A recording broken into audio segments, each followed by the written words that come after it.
اس کے بعد آگے چلتے ہیں. اسی پر ایک اور اشکال جو عام طور پہ پیش کیا جاتا ہے کہ حضرت نانوتوی رحمۃ اللہ علیہ نے تحذیر الناس میں یہ کیوں کہا کہ لو فرض فی زمانہ صلی اللہ علیہ وسلم بالفرض والمحال، اگر نبی آ جائے تو آپ کی خاتمیت پہ فرق نہیں پڑے گا. یا آپ نے بالفرض کیوں کہا جب نبی علیہ الصلاۃ والسلام کی ختم نبوت یقینی ہے، نصوص قطعیہ سے، احادیث متواترہ سے، امت کی اجماع سے ثابت ہے، تو پھر کیا ضرورت تھی کہ حضرت نانوتوی رحمۃ اللہ علیہ فرما رہے ہیں بالفرض والمحال. تو یہ قضیہ فرضیہ انہوں نے کیوں قائم کیا ہے؟ اب ایسا اشکال ہے کہ بندہ اشکال سن کر بھی حیران ہوتا ہے کہ کم از کم جو آدمی تھوڑا بہت قرآن و حدیث سے فہم، فراست، بصیرت رکھتا ہے، کم از کم اسے تو یہ اشکال نہیں کرنا چاہیے کہ قضیہ فرضیہ اور ہوتا ہے، قضیہ حقیقیہ اور ہوتا ہے. قضیہ فرضیہ کا حکم، قضیہ فرضیہ میں عوام الناس کے سمجھانے کے لیے، یعنی ایک بات جو فرض کر لی جائے کہ میں یہ فرض کرتا ہوں، جیسے ہم ریاضی میں کہتے ہیں فرض کیا عدد فلاں، تو فرض کرنا اور ہوتا ہے اور حقیقت اور ہوتی ہے. فرض پہ حقیقت کا حکم نہیں لگتا. اگر حکم لگے تو پھر مجھے بتائیں. سورہ زخرف آیت نمبر 81 اللہ تعالیٰ فرماتے ہیں قل ان کان للرحمن ولد فانا اول العابدین. اے میرے محبوب فرما دیجئے اگر رحمان کے لیے اولاد ہوتی، رحمان کا بیٹا ہوتا، تو میں پہلا اس کا عبادت کرنے والا ہوتا. حالانکہ اللہ رب العزت کی وحدانیت، اللہ کی توحید، اللہ کا بیٹا نہ ہونا اتنا امر واضح ہے. اللہ فرماتا ہے لم یلد ولم یولد، اولاد نہیں ہے، لیکن کیا فرمایا ان کان للرحمن ولد، بالفرض اولاد ہوتی تو میں پہلا عبادت کرنے والا ہوتا. اب بتاؤ اگر قضیہ فرضیہ پہ فتوی کفر ہے، حکم کفر ہے، اس آیت پہ کیا حکم لگاؤ گے؟ نمبر 2 سورہ انبیاء آیت نمبر 22 لو کان فیہما آلہۃ الا اللہ لفسدتا. اگر زمین و آسمان میں آلہہ متعدد ہوتے تو فساد ہو جاتا. یہ بات یقینی ہے، زمین آسمان میں ایک اللہ کے علاوہ کوئی الہ نہیں ہے، تو پھر لو قضیہ فرضیہ کیوں اختیار کیا گیا؟ آئیں احادیث میں دیکھیں، ترمذی میں روایت موجود ہے، اللہ کے نبی فرماتے ہیں لو کان بعدی نبی لکان عمر، اگر میرے بعد نبی ہوتا تو عمر ہوتا. جب ختم نبوت یقینی تھی تو اللہ کے نبی صلی اللہ علیہ وسلم نے قضیہ فرضیہ کیوں اختیار کیا؟ سنن ابن ماجہ میں حدیث موجود ہے، آپ فرماتے ہیں لو عاش ابراہیم لکان نبیہ، اگر میرا بیٹا ابراہیم زندہ ہوتا تو نبی ہوتا بالفرض. اگر نبوت ہوتی تو اس میں چلتی. تو اگر قضیہ فرضیہ پہ حکم لگتا ہے پھر اس حدیث کا کیا معنی ہوگا؟ تو یہ میں نے 2 آیات اور 2 حدیثیں پیش کر کے بتا دیا کہ قضیہ فرضیہ کا حکم اور ہوتا ہے اور قضیہ حقیقیہ کا حکم اور ہوتا ہے. یہ تھی حضرت نانوتوی رحمۃ اللہ علیہ کی عبارت. آگے چلیں.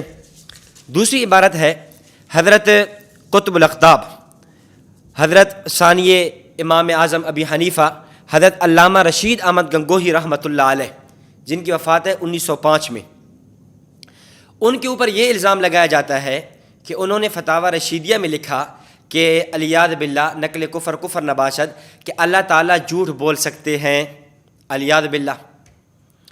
یہ اتنا بڑا حضرت پہ الزام ہے کہ ہم کہتے ہیں فتاوی رشیدیہ ہم آپ کو دے دیتے ہیں، پوری فتاوی رشیدیہ میں اول سے لے کر آخر تک ہمیں یہ عبارت دکھا دو حضرت نانوتوی رحمۃ اللہ علیہ نے کہاں لکھا ہے کہ اللہ جھوٹ بولتا ہے. بلکہ حضرت نانوتوی رحمۃ اللہ علیہ نے جو عبارت لکھی ہے وہ آپ کی فائل میں بھی موجود ہے، میں پڑھ کے بھی سنا دیتا ہوں. صفحہ 90 پہ حضرت فرماتے ہیں ذات پاک حق جل جلالہ کی پاک و منزہ ہے اس سے کہ متصف بصفت کذب کیا جاوے، معاذ اللہ. اس کے کلام میں ہرگز شائبہ کذب کا نہیں. آپ تعجب کا حیران ہو جائیں گے، حضرت فرما رہے ہیں ہرگز شائبہ کذب کا نہیں. قال تعالی ومن اصدق من اللہ قیلا، ارے اللہ سے بڑھ کے سچا کون ہو سکتا ہے؟ جو شخص حق تعالیٰ کی نسبت یہ عقیدہ رکھے یا زبان سے کہے وہ کذب بولتا ہے، وہ قطعاً کافر ہے، ملعون ہے، مخالف قرآن و حدیث کا اور اجماع امت کا ہے، وہ ہرگز مومن نہیں. کتنی صاف، واضح، بے غبار عبارت موجود ہے. حضرت گنگوہی رحمۃ اللہ کیا فرما رہے ہیں؟ وہ ملعون ہے، وہ کافر ہے، وہ مومن نہیں جو اللہ رب العزت کے بارے میں یہ عقیدہ رکھے۔ اور پروپیگنڈا کیا ہوتا ہے کہ جی دیوبندیوں کا جو خدا ہے نا الیاذ باللہ وہ تو جھوٹ بولتا ہے، دیوبندیوں کا مولوی لکھتا ہے کہ اللہ جھوٹ بولتا ہے۔ بھئی وہ عبارت کہاں ہے؟ ہمیں بھی تو دکھا دو نا، تاکہ ہمیں پتہ چلے کہ ہمارے کسی عالم نے بات لکھی ہے۔ تو حضرت گنگوہی رحمۃ اللہ علیہ پہ یہ بالکل بے بنیاد جھوٹا الزام ہے جس کی کوئی حقیقت نہیں۔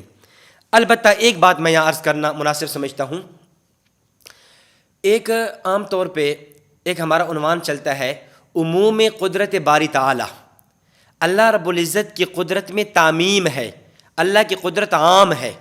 اب اس عنوان کو اہل باطل کس نام پہ سے لوگوں میں پیش کرتے ہیں؟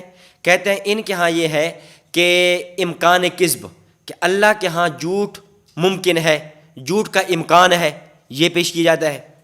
حالانکہ دیکھیں، بات کو سمجھیں، اصل مسئلہ یہ ہے، اور یہ ایک عقیدہ یہ ہے، یہ ایک بحث چلتی ہے کہ اللہ رب العزت نے قرآن میں جو خبریں جو چیزیں بیان کر دی ہیں، فرما دی ہیں، کیا اللہ رب العزت کی ذات اس کے خلاف کرنے پر قادر ہے یا نہیں؟ مثلا اللہ تعالیٰ نے فرمایا کہ مشرک کبھی بھی جنت میں نہیں جائے گا، حرم علیہ الجنہ ومأواہ النار، کہ اس کے اوپر جنت حرام ہے۔ کیا اللہ رب العزت کی ذات مشرک کو جنت میں بھیجنے پر قادر ہے یا نہیں؟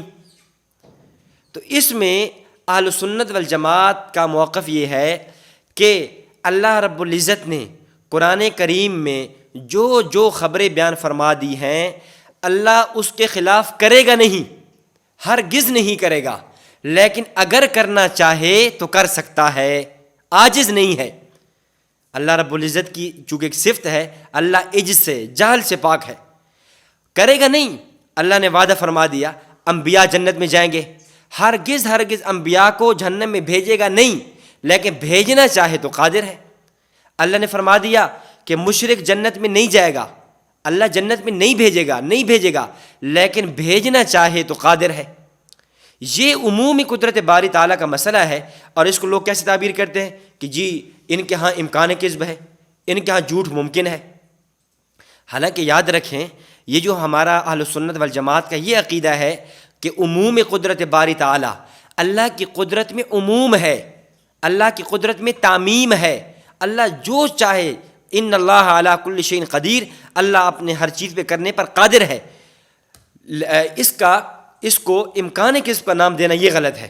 اس پہ کئی دلائل بھی ہیں، میں صرف 2 دلیلیں آپ کے سامنے رکھ کر اگلے اعتراض کی طرف آتا ہوں کہ دیکھیں قرآن کریم میں سورۃ المائدہ آیت نمبر 118 کہ اللہ تعالیٰ نے حضرت عیسیٰ علیہ الصلاۃ والسلام اور جو اللہ تعالیٰ کا قیامت کے مکالمہ ہوگا، اللہ تعالیٰ پوچھیں گے کہ اے عیسیٰ کہ کیا تو نے کہا تھا ان کو کہ مجھے چھوڑ کر، یعنی اللہ کو چھوڑ کر عیسیٰ اور مریم کی عبادت کرو؟ تو عیسیٰ نے فرمایا کہ یا اللہ میں نے تو نہیں کہا تھا، میں نے تو وہی کہا تھا جو آپ نے مجھے حکم دیا تھا۔ اس کے بعد عیسیٰ علیہ السلام کہیں گے ان تعذبہم فإنہم عبادک وإن تغفر لہم فإنک انت العزیز الحکیم۔ اے میرے مولا، اگر تو ان کو عذاب دینا چاہے عذاب دے سکتا ہے، یہ تیرے بندے ہیں۔ وإن تغفر لہم، اے اللہ اگر تو ان کی مغفرت کرنا چاہے، ان کو تو بخشنا چاہے تو بخش بھی سکتا ہے، مغفرت بھی کر سکتا ہے۔ اب آپ بتائیں، قرآن کریم کی دوسری آیت یہی سورۃ نساء میں بھی ہے، سورہ مائدہ میں بھی ہے، ان اللہ لا یغفر ان یشرک بہ ویغفر ما دون ذلک لمن یشاء۔ اللہ تعالیٰ نے مشرک کی مغفرت نہیں کرنی، مشرک کی مغفرت بخشش نہیں ہونی، لیکن عیسیٰ علیہ السلام کیا کہہ رہے ہیں کہ اے اللہ ان مشرکین کو عذاب دینا چاہے، جو اصول ہے تیرا تو عذاب دے دے، تیرے بندے ہیں، تیرا اصول ہے۔ وَإِن تَغْفِرْ لَهُمْ، اور اگر تو اس اصول سے ہٹ کے تو مغفرت بھی کرنا چاہے تو اس مغفرت کرنے پر بھی قادر ہے۔ تو اس سے معلوم ہوا کہ اللہ رب العزت اپنے خلاف جو اللہ نے حکم، اللہ نے جو خبر بیان کی، اس کے خلاف پر اللہ رب العزت قادر ہیں، اللہ عاجز نہیں ہے اس سے۔ اس پہ دوسری دلیل دیکھیں، سورہ ابراہیم آیت نمبر 36، حضرت ابراہیم علیہ الصلاۃ والسلام قیامت میں فرمائیں گے فَمَن تَبِعَنِي فَإِنَّهُ مِنِّي وَمَنْ عَصَانِي فَإِنَّكَ غَفُورٌ رَحِيمٌ، اے اللہ جس نے میری اتباع کی، فَمَنْ تَبِعَنِي فَإِنَّهُ مِنِّي، وہ مجھ سے ہے، میری امت میں سے ہے اور ایمان والوں میں سے ہے۔ وَمَنْ عَصَانِي، جس نے میری نافرمانی کی، جس نے تیری ذات کے ساتھ کسی کو شریک ٹھہرایا، میری نبوت کا اقرار نہیں کیا، فَإِنَّكَ غَفُورٌ رَحِيمٌ، اے اللہ تو مغفرت کرنے والا، رحم کرنے والا ہے۔ حالانکہ شرک کے بارے میں اصول کیا ہے؟ مشرک کی مغفرت تو نہیں ہونی، لیکن ابراہیم علیہ السلام کی دعا کیا بتا رہی ہے کہ اے اللہ اگر تو عذاب دینا چاہے دے سکتا ہے، ومن عصانی فإنک غفور رحیم، اور اگر جنہوں نے میری نافرمانی کی ہے تو بخشش بھی کرنا چاہے، مغفرت بھی کرنا چاہے تب بھی کر سکتا ہے۔ تو اس طرح یہ جو اہل سنت والجماعت کا عقیدہ ہے کہ اللہ نے جن جن چیزوں کی خبر دی ہے اللہ اس کے خلاف کرنے پر قادر ہے، یہ وہ نظریہ نہیں ہے کہ جس پہ کوئی دلیل نہ ہو۔ اس پہ دلائل قرآن سے بھی ہیں، احادیث سے بھی ہیں، اور متکلمین، فقہاء، محدثین، مفسرین کی کتب سے بھی ہیں۔ وقت نہیں ہے، صرف میں چند نام اور کتابوں کے حوالے پیش کر دیتا ہوں کہ جن جن حضرات نے اس عقیدے عموم قدرت باری تعالیٰ کو لکھا۔ امام نووی رحمۃ اللہ علیہ نے شرح مسلم جلد 2 میں، علامہ تاج الدین سبکی نے طبقات الشافیہ میں، امام رازی رحمۃ اللہ علیہ نے تفسیر کبیر میں، حضرت مجدد الف ثانی رحمۃ اللہ علیہ نے اپنے مکتوبات شریف میں، شیخ عبد الحق محدث دہلوی رحمۃ اللہ علیہ نے مدارج النبوہ میں، حضرت شیخ الہند محمود حسن دیوبندی رحمۃ اللہ علیہ نے جہد المقل فی تنزیہ المعز والمذل میں اس عقیدے کو لکھا ہے۔